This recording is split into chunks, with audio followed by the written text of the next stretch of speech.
समासिद्धम्। ओम सहजात्म स्वरूप परम गुरु शुद्ध चैतन्य स्वामी ने नमः। जिन सम्यक दृष्टि कैसा होता है, हमने यहाँ देखा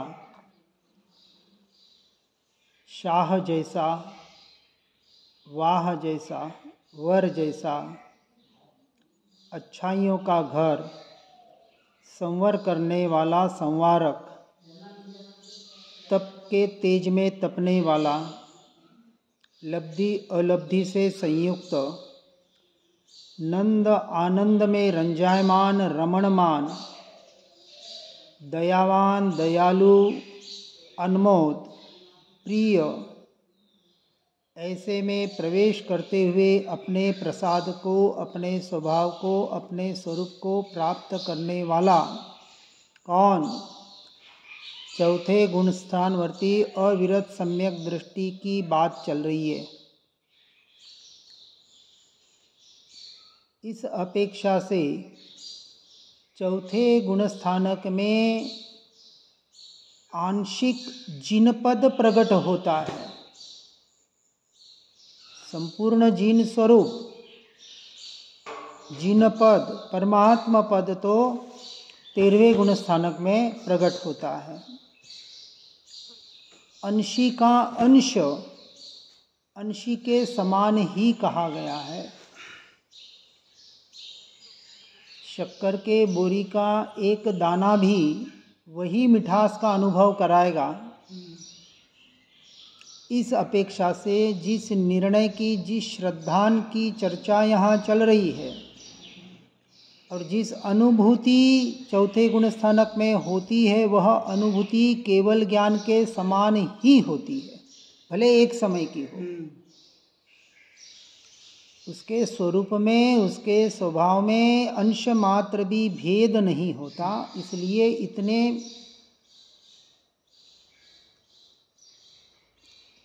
बार इतने जो क्या कहते हैं लक्षण बताए वो प्रकट होते हैं, या यूं कहें कि उन लक्षणों का यथार्थ टंकोत्कीर्ण श्रद्धान होता है। ऐसा मैं हूँ, मैं स्वयं भगवान हूँ और भगवान हूँ तो पर्याय में मुझे प्रकट करना है, ये वहाँ टंकोत्कीर्ण श्रद्धान होता है। अभी परिपूर्ण दशा पर्याय की अपेक्षा से प्राप्त नहीं हुई है। हाँ, मोह राग द्वेष भी पड़ा है। अब मोह को समझना है, दर्शन मोह वाला नहीं। अपेक्षा से तो मोह चला गया, सिर्फ राग द्वेष पड़ा है। क्योंकि चारित्र मोहनीय के मलिन पर्याय राग द्वेष और दर्शन मोह की मलिन पर्याय मिथ्यात्व और अज्ञान दशा। मिथ्यात्व और अज्ञान दो शब्द है। दो शब्दों का सूक्ष्म अर्थ समझना है। मिथ्यात्व अर्थात अनादि काल में परद्रव्य परभावों में जो मैं मेरापना था उसका निकलना। नहीं निकल रहा है तो वो जीव मिथ्या दृष्टि। और अज्ञानी को किसे कहा? कि जो अपने ज्ञान स्वभाव का सहारा लेकर वास्तविक साधना में आगे नहीं बढ़ रहा है। क्योंकि सम्यक दर्शन के बाद सम्यक चारित्र की साधना में मुख्य साधन है, वह है सम्यक ज्ञान। इसलिए सम्यक दर्शन सहित का सम्यक ज्ञान सम्यक चारित्र का साधनभूत साधन है। साधना की के लिए जो मुख्य साधन कहा वह यह सम्यक ज्ञान अर्थात अपना ज्ञान स्वभाव ही है। उस ज्ञान स्वभाव के माध्यम से वह जीव निरंतर अपने ज्ञायक भाव में लीनता का प्रयास और पुरुषार्थ करता है।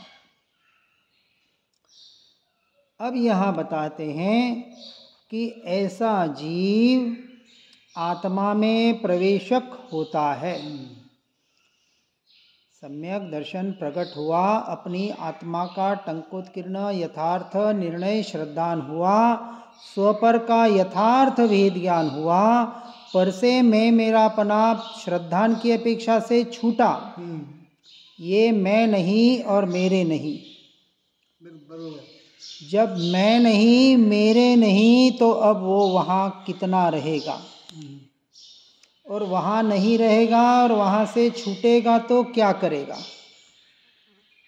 दो बात। वैराग्य दो प्रकार के जीवों को आता है, वैसे तीन प्रकार बताए। दुख गर्भित वैराग्य, मोह गर्भित वैराग्य और ज्ञान गर्भित वैराग्य। दुख गर्भित, जो दुख से बहुत संसार में इतने दुख झेल लिए, परेशान हो गया, और धार्मिक व्यक्ति है, धर्म में रुचि है, बाहर की क्रिया की बात, व्रत जप तप यम नियम पूजा पाठ आदि में, तो वो कहेगा चलो संसार तो असार है, बेकार है, रहने जैसा नहीं है। वो वहाँ से छूटेगा और धर्म क्रियाओं में लग जाएगा, कुछ प्रतिमाएं ले लेगा, मुनि दीक्षा ले लेगा, जो भी लेके बाहर की साधना में लग जाएगा। एक होता है मोह गर्भित वैराग्य। हाँ, उसे कोई दुख नहीं है संसार में,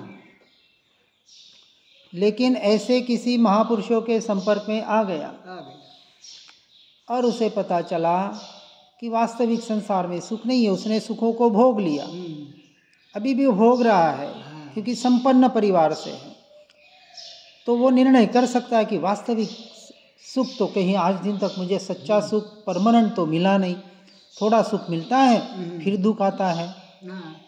एसी में बैठता हूँ, गर्मी लगती है, 16 डिग्री पे करता हूँ तब ठंडक लगती है, फिर वो 16 डिग्री ठंड चुभने लगती है, फिर उसको 22-25 पे करना पड़ता है। मतलब जो एसी पहले ठंडक दे रहा था, सुख दे रहा था, वही बाद में दुख का कारण बनता है। तो उसने भोगों के द्वारा ऐसा निर्णय किया किसी महापुरुषों के संपर्क में आने के बाद कि वास्तविक भोगों में तो सुख नहीं है।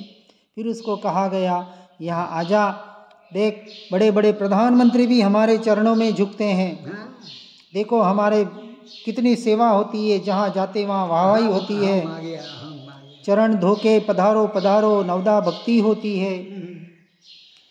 वो देख रहा है सही बात है, चक्रवर्ती भी सुना कि जिनके चरणों में झुकता है, तो फिर सही बात है, चक्रवर्ती पद भी इस पद के आगे फीका है। तो वो उस मोह गर्भित वैराग्य धारण करके, वैराग्य करके संसार से छूट जाता है। कुछ प्रतिमाएं ब्रह्मचर्य, ऐलक शुल्लक या मुनि व्रत अपेक्षा उसके भूमिका के अनुसार बाहर के व्रत ले लेता है और उसकी साधना में लग जाता है, उसकी आहार विहार निहार की क्रिया में, शुद्धि के पालन में, सब में लग जाता है। अब उसे आत्मा की विशेष खबर नहीं है, और खबर पड़ भी जाए तो रुचि नहीं है। अब एक विचार करें, जितने भी दिगंबर मुनिराज आज है, क्या उन्होंने समय सार जी नहीं पढ़ा, प्रवचन सार जी नहीं पढ़ा, नियम सार जी नहीं पढ़ा, सब पढ़ा। तारण पंथ के जितने व्रतधारी है, प्रतिमाधारी है, क्या उन्होंने 14 ग्रंथ नहीं पढ़े, बचपन से सुनते आ रहे हैं। अब इसके द्वारा जो तीसरा ज्ञान गर्भित वैराग्य आना चाहिए था, वो कितने को। और ज्ञान गर्भित का अर्थ होता है चौथा गुण स्थान में जब सम्यक दर्शन अपने ज्ञान स्वभाव के आधार पर प्रकट हुआ। यहाँ जो गुरुदेव जी ने सम्यक दृष्टि कैसा होता है उसका स्वरूप बताया, व्यवहार की अपेक्षा से और निश्चय की अपेक्षा से। व्यवहार की अपेक्षा से पर से छूटने वाला, पर को 100% हेय मानने वाला, पर में अशुभ तो बहुत दूर की बात, लेकिन शुभ को भी जो हेय मान के अपनी साधना कर रहा है, शुभ को छोड़ नहीं रहा है, शुभ को हेय मान रहा है, बोझा मान रहा है कि इससे भी कब छूटूं और कब अपनी आत्मा में, अपने स्वरूप में, स्वभाव में अनंत काल के लिए लीन हो जाऊं। ये उसकी साधना है। ऐसी मान्यता के आधार पर आत्मा में जैसे विचार आगे बढ़ेंगे वैसे अपने आप छूटेंगे, साथ में छोड़ने का भी प्रयास करेगा, उसमें हे बुद्धिपूर्वक छोड़ने का प्रयास करेगा। जान भी रहे छोड़ने हाँ, है, परंतु अब क्योंकि स्वभाव में लीन नहीं हो पा रहा है, तो बुद्धिपूर्वक भी छोड़ेगा। किसके आश्रय से? क्योंकि उसको सर्वोत्कृष्ट वस्तु मिल गई और महिमा आई, देखेगा नहीं छूट रहा है, कहीं ना कहीं तकलीफ हो रही है, कहीं ना कहीं मेरी कमजोरी हो रही है, तो बुद्धिपूर्वक भी छोड़ेगा। इसलिए छोड़ने का भी उपदेश दिया जाता है। छोड़ो, छूटेगा तब छूटेगा, अभी तो छोड़ो, पहले मान्यता में छोड़ो और फिर बाहर से भी छोड़ने का अभ्यास करो। जैसे यहाँ कहा कि भले चौथे गुण स्थानक का अभ्यास चल रहा है, वेद ज्ञान वेद विज्ञान का अभ्यास चल रहा है, 22 परिशह सहन करने का वास्तविक मुनि राजों का नियम है। नियम यानी कोई नियम नहीं है, उनको होते हैं। परिशह उपसर्ग सहन करते नहीं है, उनको तो आत्मलीनता के आधार पर सहज होते हैं। हमें उसका अभ्यास करना है इस वेद ज्ञान वेद विज्ञान आत्मलीनता के साथ। और एक बहुत पक्की बात बता रहा हूँ अनुभव के आधार पर, प्रतिकूलता में जितना भेद ज्ञान पक्का होता है उतना अनुकूलता में नहीं होता है। अनुकूलता वाला आर्टिफिशियल है और प्रतिकूलता वाला नेचुरल है, और उसमें तीव्र से होता है। परीक्षा की घड़ी है तो उस समय हाँ, सच्चा प्रयोग तो वहाँ होता है।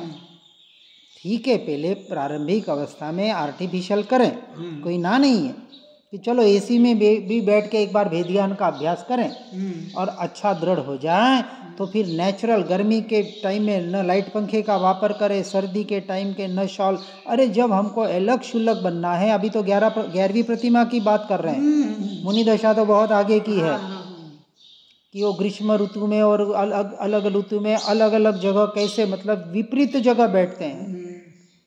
गर्मी में छांव ढूंढने नहीं जाते, धूप में जहाँ बैठे हैं वहीं बैठे रहते हैं। नदी किनारे पर्वत के टोच पर कहाँ कहाँ बताया। तो ऐसे मुनि राजों की दशा तक जीव पहुँचना है, लेकिन ऐसा अभी सहनन नहीं है, ऐसा शरीर नहीं मिला है, तो शरीर को फेंकते भी नहीं है। भूमिका के अनुसार ज़्यादा से ज़्यादा जितना सहनशीलता है उतना पूरा सहन करने का प्रयास करते हैं। अब यहाँ बताया कि ऐसे आत्मा में प्रवेशक चौथे गुणस्थानक के आगे के जीव होते हैं, और ऐसे जीवों को ससमय का प्रसाद प्राप्त हुआ होता है। स्वसमय, समय यानी आत्मा, जिन्हें एक बार सम्यक दर्शन प्रकट हो गया, अपने स्वरूप स्वभाव आत्मा की प्राप्ति हो गई, ऐसे चतुर्थ गुणस्थान में सम्यक दृष्टि पद की विशेषताओं से विभूषित व्यवहार व परमार्थ दोनों में निर्दोषता लाने का प्रयास और पुरुषार्थ करते हैं। इसलिए जिन स्वभाव जो चौथे गुण स्थानक से प्रारंभ होता है और एक बार जिन पद प्राप्त हुआ कि फिर अनंत काल पर्यंत यह अविनश्वर पद आत्मा के साथ रहता है। जैसे अभी श्रेणिक महाराजा नरक में हैं तो भी कहाँ हैं, कोई स्वर्ग में हैं तो भी कहाँ हैं, कोई महाविद्य क्षेत्र में है तो भी कहाँ हैं, वो वहाँ क्षेत्र में नहीं अपने स्व क्षेत्र में है। शायिक समकीर्ति का अर्थ क्या, कि अपने स्व क्षेत्र को, अपने स्वरूप को, स्वभाव को वो भूले नहीं है।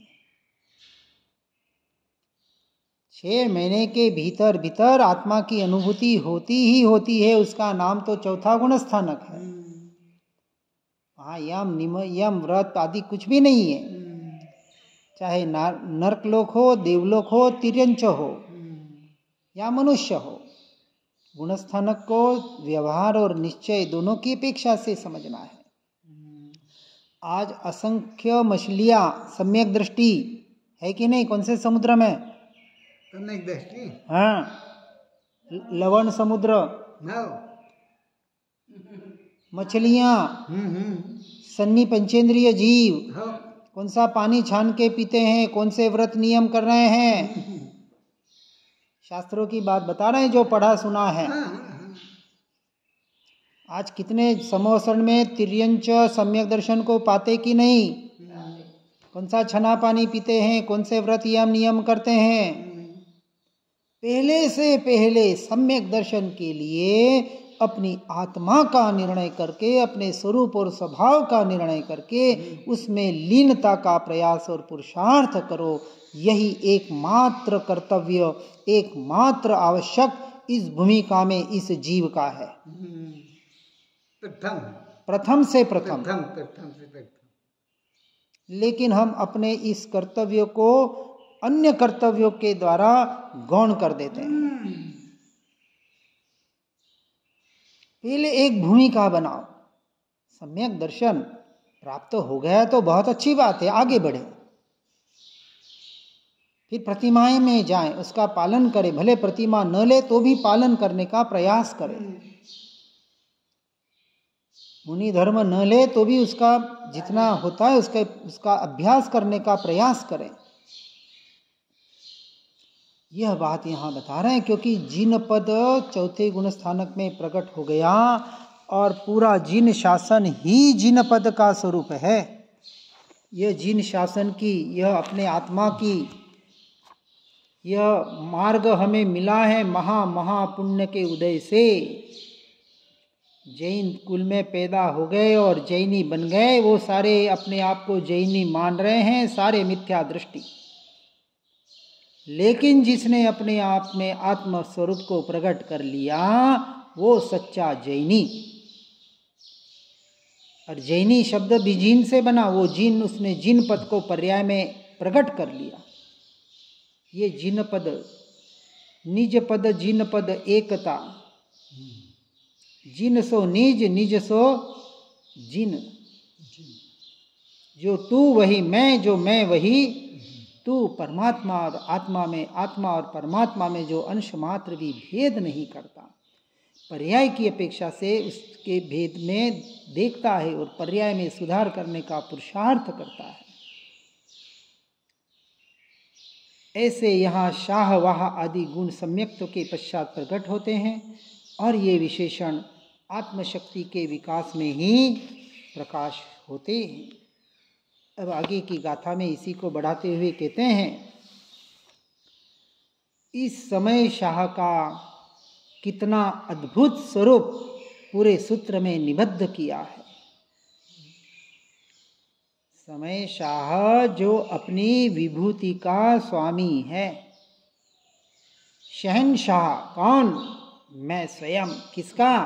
मेरा। मैं ही शहंशाह और मेरा ही शहंशाह। वो शहंशाही औरों की नहीं। जो व्यवहार में कहा कि राजा है, शहंशाह है, उसकी इतनी प्रजा है। मैं शहंशाह, असंख्य प्रदेश मेरी प्रजा, और उन असंख्य प्रदेश में अनंत गुण है। ये सारी, ये असंख्य प्रदेश, अनंत गुण, उसकी अनंत पर्याय, ये सारी मेरी प्रजा है, मेरा परिवार है। और मेरा परिवार कौन सा? बाहर कौन परिवार? बाहर का परिवार। अब विचार करना, मेरा नहीं ये बोल तो दिया, लेकिन जब सामने कोई खड़ा हो जाए, कोई भाई आ जाए, बेटा आ जाए, कोई पत्नी आ जाए, माता पिता आ जाए, सगे संबंधी आ जाए, उस वक्त ये जागृति कितनी रहती है, ये मेरा नहीं है।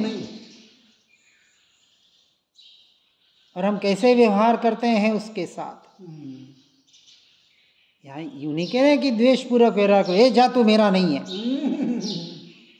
आया जैसे सभी साधर्मी आते हैं, जैसे सभी आते हैं वैसे आ जाओ भाई, बैठ जाओ भाई, बैठो, क्या करना है? स्वाध्याय सुनना है, स्वाध्याय करोगे, कोई संसार की चर्चा न होने पाए कि कौन कैसा और वो कैसा आया है, तो भैया ये अपने समाज में क्या चल रहा है और कौन कैसा है और क्या कह रहा है, ये सारे पर परिवार मिथ्यात्व को पोषण करने वाले, कर्म के बंध करने वाले। आवे बैठो स्वाध्याय करो तो ठीक,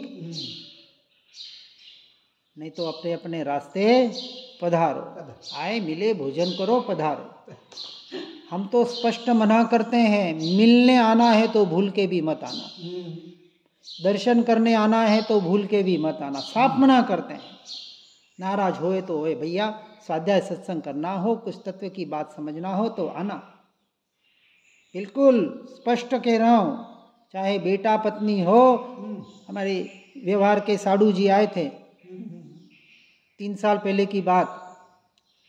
आए, बोले आपके दर्शन करने आए, आप इस उत्कृष्ट मार्ग में हैं तो आपके दर्शन से हमें कुछ लाभ हो जाएगा। मैं क्यों भूल कर रहे हो? मेरे दर्शन नहीं, भीतर के दर्शन हम बताते हैं। उसके दर्शन करने हो, उसको समझना हो तो मेरे पास आना। वो 3 साल आज दिन तक मेरे पास नहीं आए और मुझे जरूरत भी नहीं। वो साधु जी हो, साला जी हो, जब मैं कह रहा हूँ कि पत्नी बेटे को भी मैं बिल्कुल, ये रिकॉर्डिंग हो रहा है और मैं तो स्पष्ट सामने बोलता हूँ, उनको पता है। इतनी ताकत कहाँ से आई? ये भीतर से ऐसी जागृति, अब मुझे किसी की जरूरत नहीं है। जो होना है कर्म के उदय से शरीर का होगा। कर्म तो मुझे छुए तक नहीं, तो कर्म मेरा क्या बिगाड़ सकते हैं? ये शरीर मेरा क्या बिगाड़ सकता है? अरे शरीर का कुछ तो ध्यान रखो। रागी मोही जीव आपको कहाँ ले जाएंगे? वो ये नहीं कहेंगे हाँ करो साधना करो, कष्ट हो रहा है तो होने दो, आप तो आत्मा का आनंद ले रहे हैं। हा। ये बात वहाँ होती है। इसलिए समय शाह अपनी विभुता का स्वामी है और हितकार सहकार आदि समस्त गुण यह समय शाह का वैभव है। अपने वैभव को जान लिया, अब किसके वैभव की महिमा आएगी? महिमा आ रही है इस तुच्छ वैभव की, तो समझना भी सम्यक दर्शन हमें रुचिकर नहीं लग रहा है। और यही वैभव, अपना वैभव जन्म मरण और भय का विनाश करता है। भय शल्य शंका को यह समय शाह छूता भी नहीं है। इसलिए यह गाथा बताई, भय शल्य शंकादि रहित समय शाह, भय शल्य शंक विलय समय शाह, उत्पन्न उक्त त्रिय समय शाह। गुरुदेव कह रहे हैं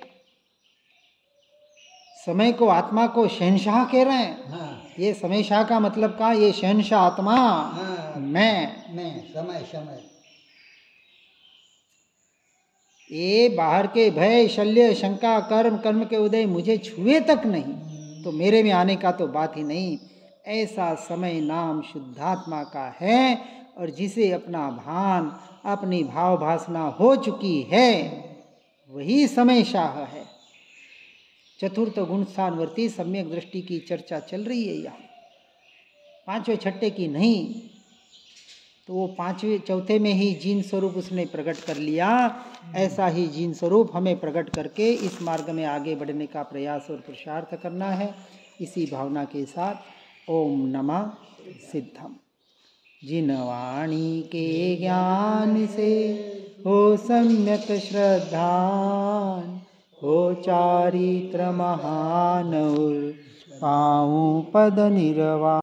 जिनवर प्रभु की दिव्य ध्वनि जो शुद्ध बोध स्वरूप है, स्यादवाद से जो है अलंकृत शारदे श्रुत रूप है। सिद्धांत गुण पर्याय चतु अनुयोग में विस्तार है। महिमामय जिन वाणी माँ को वंदना शतवार है, वंदना शतवार।